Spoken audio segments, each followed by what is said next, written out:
Hey, what's going on, everybody? Hope you guys can hear me. And speaking of hearing, I just came back from watching a movie named A Quiet Place.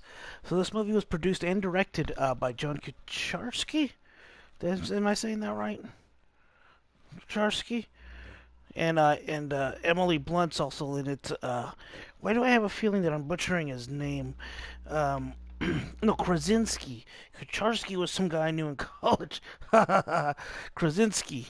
That's his name.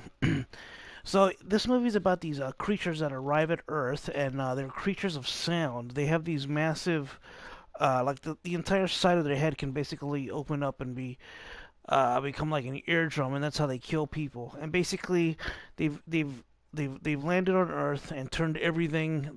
It's now a post-apocalyptic world. There's very few survivors left. This is a very low-budget movie.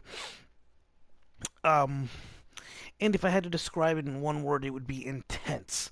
This is a great movie. And someone else said this on their review, and I'm going to say it also because it's true. This is a horror movie for people who don't like horror movies. I typically don't like horror movies.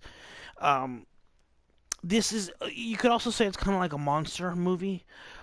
It's a little bit like Signs, except it's more. I think it's rated R. There's more gore in it than normal. And right from the start, you know that there are high stakes in this movie. It's basically just follows around John Kucharski's family. His wife is played by Emily Blunt, his real wife.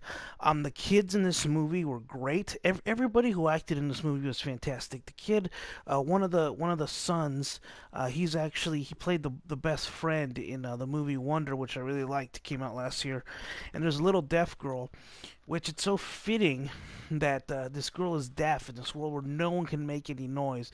They even lay down sand and whatnot so that their footsteps don't make noise, and they this is how they have to live. And basically the movie is about them surviving the situation.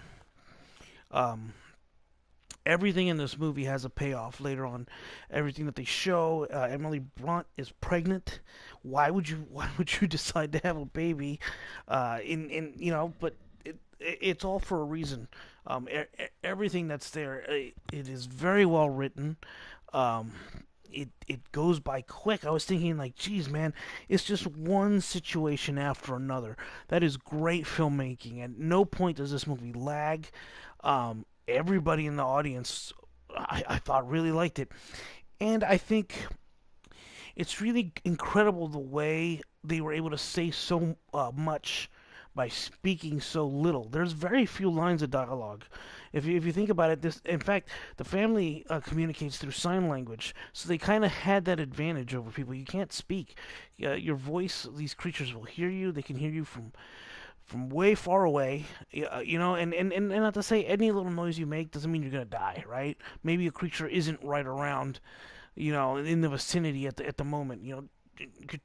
Um, what's his name? The dad, John's character, Krasinski. He's uh, he's working on these hearing aids, and he's tracking how many creatures are in the area and whatnot. And so he kind of knows there's three sort of around the farm that they're on. And there's one scene in the movie where he lights a light tower, kind of like they do in Lord of the Rings movies, and all these other fires go on. And I think it's just sort of saying hello, like sort of checking. Okay, who's out there still? And you see several fires go on, so there's other families out there surviving, and that's good.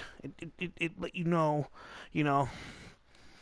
they're not alone, not entirely. There's others, right? So it's not like necessarily the end of the world, even though kind of it is. Um, and I felt that the ending was extremely satisfying. This was a gut wrenching, heart wrenching, very well acted, very well directed. I think to be able to convey so much emotion without speech. The script had to just be almost entirely description. There's one scene where he and his son go to a waterfall, and he explains like it's okay, we can talk because the waterfall's really loud. It drowns out our voices, so you're safe. You know. Um, yeah, this was this is one of the best movies I've seen this year. It's April, but it might be the best movie I've seen this year. I know, I was saying something like that with Ready Player One, but this is the type of movie. I would definitely recommend this to friends, and I think I'm probably gonna buy this movie when it comes out. I kind of want to see it again. Um, if you're like me, I typically don't like horror movies. Although recently with the James Wan stuff, um, I feel like they've started to get better. But this movie, wow! And not only is it tense, like I'm talking tense, man. There's times I was like gripping. Oh my god! I felt I was clenching my teeth, clenching my seat. It's very original. I don't know that I've ever heard. I know there was Tremors, but it wasn't really sound. It was vibration along the ground that they could detect. So it's kind of in that vein, except this one's very serious. Um, it's Tremors has almost like an action comedy to it slash horror. But I would definitely recommend going to go see this movie. I'm gonna rate this one actually pretty high. I'm gonna give this movie a 91 on the Star Strategy scale. That's a nice solid A, and I think that's probably my highest rating. It might be my highest rating of the year. So we'll see. We're about 2.5 weeks from the Avengers. But this movie, man, if so, he directed this and he acted in it. Very low budget film. I really hope it does huge returns. I'm very impressed with his directing. Um, yeah, and obviously the chemistry between him and Emily is stellar. They're a real life couple. Um, so I recommend going to go see this movie. 91 on the Star Strider scale. Very, very intense. Um, the creature designs were good. They were Industrial Light and Magic did them.